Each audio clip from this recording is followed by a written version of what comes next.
Anda menyaksikan Tribun News Update bersama saya Siska Mawaski. Polisi meringkus pelaku pembunuhan sadis terhadap seorang wanita Parubaya di Cimahi, Jawa Barat. Pelaku berinisial SF tega menghabisi korban Wahidah Rohmah dan membiarkan jenazahnya membusuk di kamar kontrakannya sendiri. Pembunuhan sadis terhadap Wahidah terungkap pada Minggu 16 Maret lalu. Kala itu sang anak menemukan jasadnya dalam keadaan tak berbusana dan kondisinya mengenaskan. Ditemukan pula barang bukti berupa gunting di jasad korban serta handuk yang digunakan untuk menyumpal mulut. Penemuan jasad korban ini bermula ketika sang anak merasa curiga lantaran sang ibu tak bisa dihubungi. Saat anak korban mendatangi kediaman ibunya, tercium bau tidak sedap dari dalam rumah. Anak korban dan warga setempat serta pengurus RT kemudian mendobrak rumah korban. Mereka pun terkejut ketika mendapati keadaan Wahidah. Dari hasil pemeriksaan saksi, petunjuk mengarah pada tersangka SF. Polisi lantas mengamankan sejumlah barang bukti dari lokasi, satu diantaranya palu yang diduga kuat digunakan oleh pelaku. Hasil autopsi menunjukkan korban tewas karena kekerasan benda tumpul di kepala yang membuat patah tulang tengkorak di sisi kiri. Adapun pelaku nekat menghabisi korban karena ingin menguasai harta bendanya.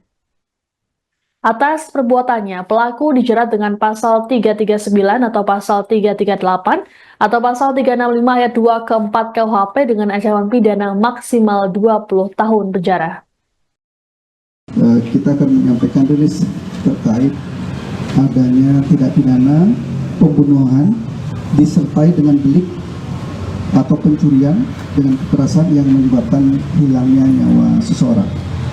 Perlu diketahui bahwa kejadian ini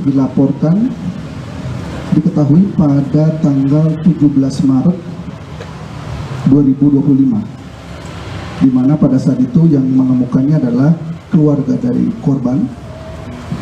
Jadi pada saat ke rumahnya ternyata sudah tercium bau busuk, ya, dan berusaha untuk diketok tidak ada jawaban, ya.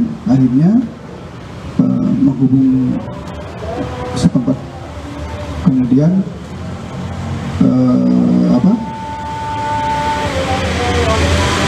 didobrak, akhirnya diketemukan bahwa korban sudah dinyatakan meninggal, sudah tidak bernyawa, dalam posisi, mohon maaf, telanjang, ya, di mana di korban pada saat ditemukan dalam keadaan telanjang, kemudian ada beberapa luka lebam dan di bagian kepala mengeluarkan darah, ya, dari luka lebamnya itu.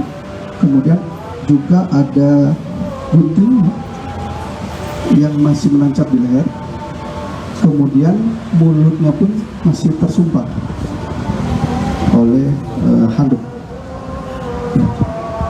Dari situ kita berusaha untuk melakukan serangkaian penyelidikan. Kemudian dari hasil visum dan otopsi yang dilakukan oleh tim Dokes, ya, dari Rumah Sakit Sartika Asi, ya, diketahui dari hasil otopsinya bahwa korban itu diperkirakan